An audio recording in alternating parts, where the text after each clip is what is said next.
For thousands of years, the Wood Elves have lived in harmony with the sentient forest of Athel Loren. They crave nothing so much as to be left alone to tend of the forest in peace. The Wood Elves care little for the outside world. When the fate of the nearby lands threatens Athel Loren, they stride to war alongside the full might of the forest.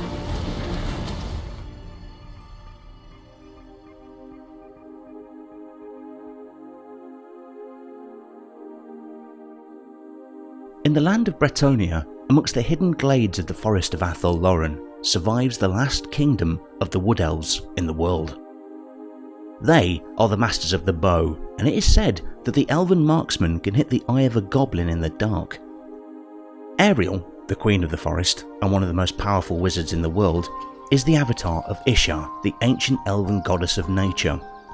Upon finding and settling upon the magical forest, many elves learnt the art of tree singing and learnt to speak with the life essence of the trees, whispering and listening to the spirits of that sacred place.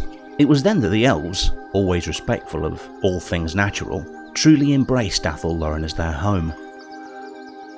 Unlike most other races, the Wood Elves have never sought to become rulers of the world. Instead, they wish only to see their homeland persist through the ages. This is the main cause for which they have to fight, and no land endures long if it cannot take up arms against those that wish to harm it.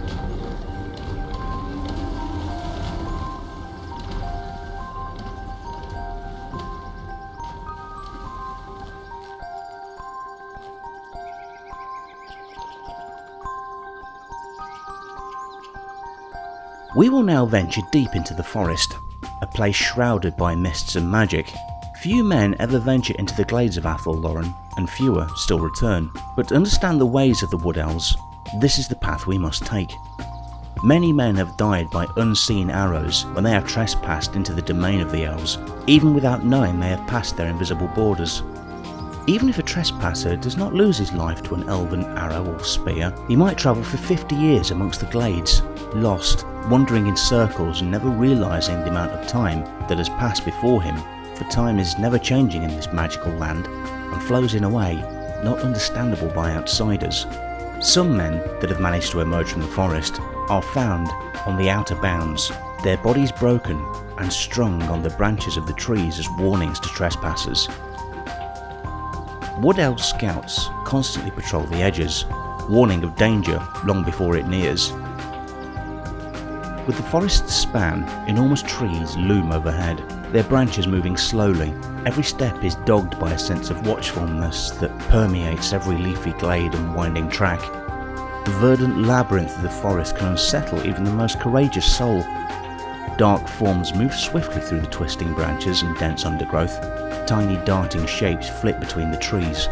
There are also rumours and tales of elves who sing to the trees and plants, shaping them into houses and making the paths of the forest. These paths make for efficient routes of transportation for the elves, but prove to be deadly traps for misdirected intruders. The landmarks and glades are ever shifting, making it difficult to navigate through Athel Loren.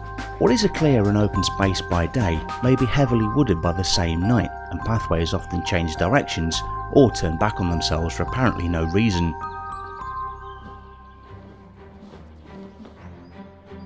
The first councils and rituals of the Wood Elves upon establishing in Athel Loren were held in the place now called the King's Glade.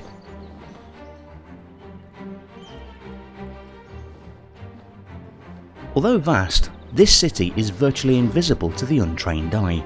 It merges into the forest and is easily missed by idle traveller and foe alike.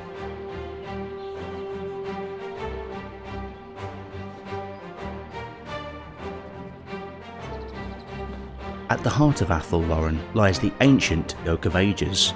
As the winds of magic rise and fall, the aspect of the oak subtly changes and magic flows heavy within it. Few artifacts forged by mortal races contain as much magical power as a single acorn from the oak's branches. Many elves believe that the fate of the Oak of Ages governs not only the rest of Athel Loren, but their entire race also.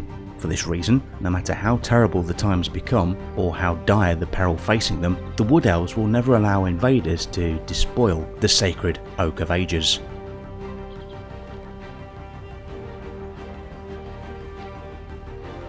The Wood Elves regard both the High Elves and the Dark Elves with a mix of pity and annoyance. To them, the High Elves are misguided and arrogant in their belief that they are the sole protectors of the world, that the strength of the folk of Ulthuan alone can prevent the world from slipping into chaos. And just as the Wood Elves see the princes of Ulthuan as inflexible and prideful, they perceive the Dark Elves as wild and impetuous children, lashing out at the world that has mostly bitterly wronged them. All elves are long-lived, irrespective of the lands which they come from. They are slender and swift, with minds and bodies that are capable of great dexterity. In such feats, the Wood Elves account themselves more capable than their cousins. After all, the elves of Ulthuan and Nagaroth are chiefly city dwellers, or else trapped aboard warships for weeks at a time. Meanwhile, the Wood Elves are constantly honing their skills in an environment that challenges them every day of their lives. Elves are subtle creatures at heart, and they live in the details of thought and deed that lesser creatures seldom notice. They live for intrigue and find joy in a clever tongue wielded by an accomplished mind. When the Wood Elves speak, there are always at least two possible interpretations of the intended meaning. In this way, a promise of assistance can sound disturbingly like a threat, and a death sentence like an offer of clemency. The speech of the Wood Elves reflect their complicated relationship with the world. Until backed up with deeds, words are just empty prophecies that speak of possible outcomes. The Wood Elves are constantly searching for balance and harmony within their sacred home. The elves and forest spirits have learned to thrive within the boundaries of the forest and guard their realm with distrustful eyes. It is a race that has been forged by ceaseless war in the defence of their homeland, and the living woodland of Athol Loren has more than its fair share of enemies stalking at its borders. Human invaders regularly seek to find and steal the many treasures that the forest holds. Their wizard cave the magical essence of the forest, and to get that power, they would devoid all life of trees and plants if they could.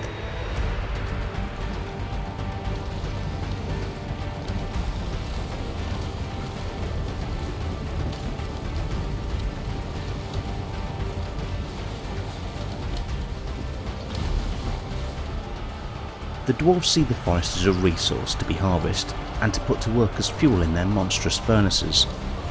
Whenever they venture into Athol Loren, they are dealt with volleys of arrows and unrelenting attacks from unsuspected places within the forest.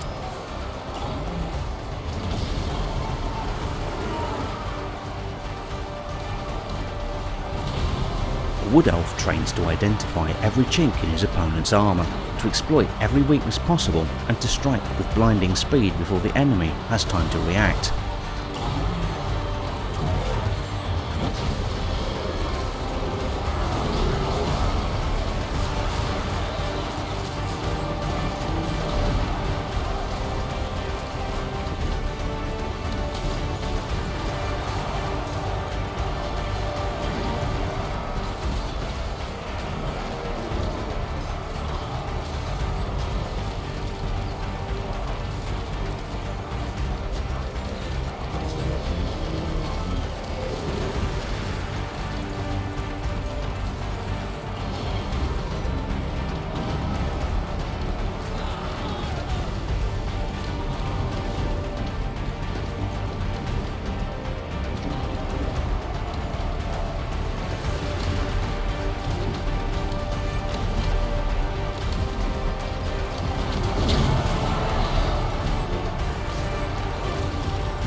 There are also the filthy beastmen, who seek to topple the trees and defile the ground for no other reason than to cause destruction.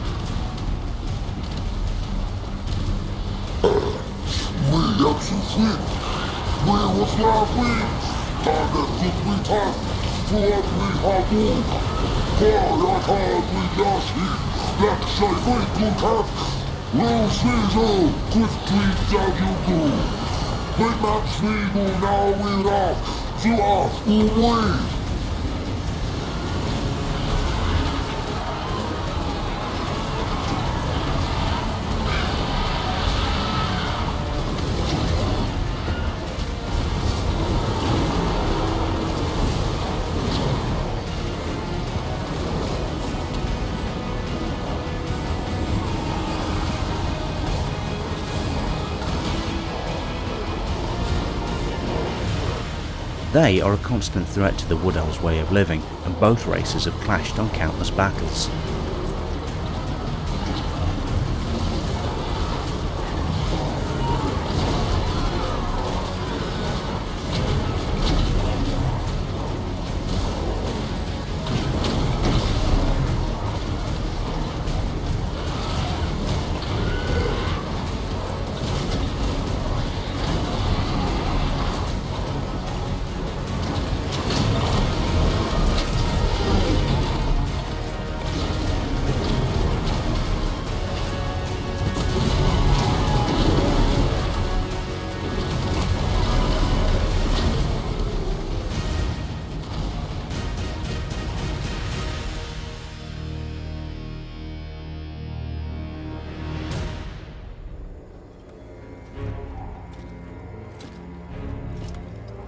The Wood Elves are ranked among the finest warriors of the Warhammer world. They are seldom overmatched. When they are threatened, Orion is the first to fight in its defence. The demigod Orion is the king of Athelloren. He dies in flame each year and is reborn anew each spring. Each year, the Wild Riders will choose a young prince who will bear the mantle of Orion for the next year. The chosen one is led to the Oak of Ages, and in the following morning he emerges from the Oak's embrace, a mortal elf no longer, but reborn as Orion. Taking up his mighty weapons of war, he winds his great horns and calls Athelloren to the wild hunt. He leads the charge, scattering enemies with every thrust of his mighty spear. When they march to war, they do so hidden by Sorcerer's Mist. The enemy don't know from where the Wood Elves might attack from. The battles start with a single arrow, fired by the greatest marksman in the host and aimed at the enemy warlord's heart. When the enemy hasn't even grasped what is happening, the skies turn black, with the volley of arrows coming from seemingly everywhere.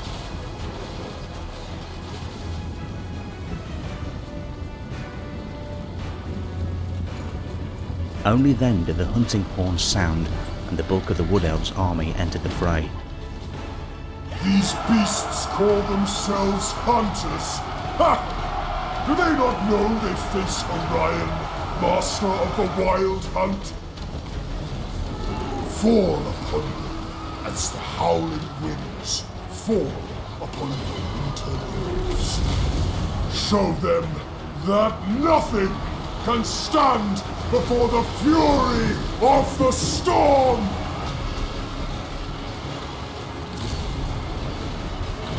The Wood Elves can muster formidable armies of highly skilled warriors, supported by dryads that rip through their foes. Their quicksilver forms given purpose by the seething malice in their thorny hearts. They are not choosy in their victims, preying on tree killers, invaders, and lost innocents with equal malice. The Wood Elves are also supported by the mighty treemen, colossal living trees that smash through the enemy lines, their gnarled fist pulverising all in their path.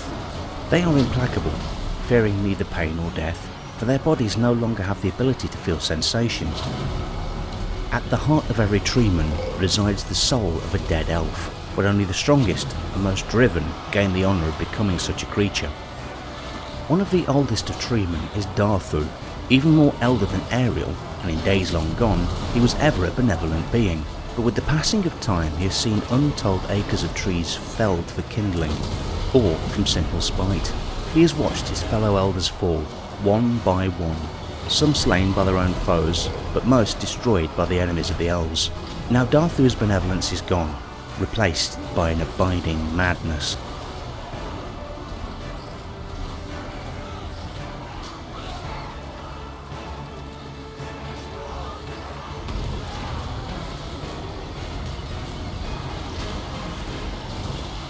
Often wearing protective talisman paint, war dancers leap and twist, leaving their enemies unable to strike them before delivering a fatal flurry of blows. Elves with aerobatic abilities as well as strange beast masters, they live amongst the wild animals of the forest. The Glade Guard roam the forest, gathering together whenever danger threatens. Their skill with weapons is legendary. Many foes have fallen before them, regretting the day that they dared trespass into the forest. They form the very core of Athel Loren's armies. In time of need, every Wood Elf can answer the call to defend their forest home, for all are trained in the arts of the longbow. Warhawks are also used by the Wood Elves. They swoop down upon the unprotected flanks of the enemy or rain arrows from above.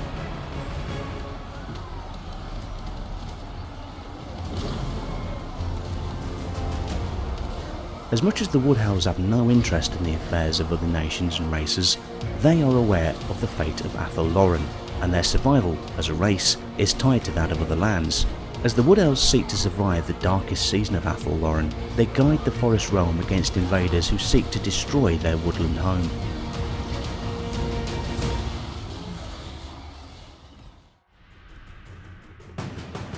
On this channel, we are putting together narrative Total War cinematic battles and Warhammer lore videos. A special thank you goes to our Patreon supporters who help us in the making of more content. You can also directly support the channel through Patreon. Find the link in the description below. Make sure to subscribe and hit the notification button to be the first to watch the next video. Thank you for watching and see you on the next one.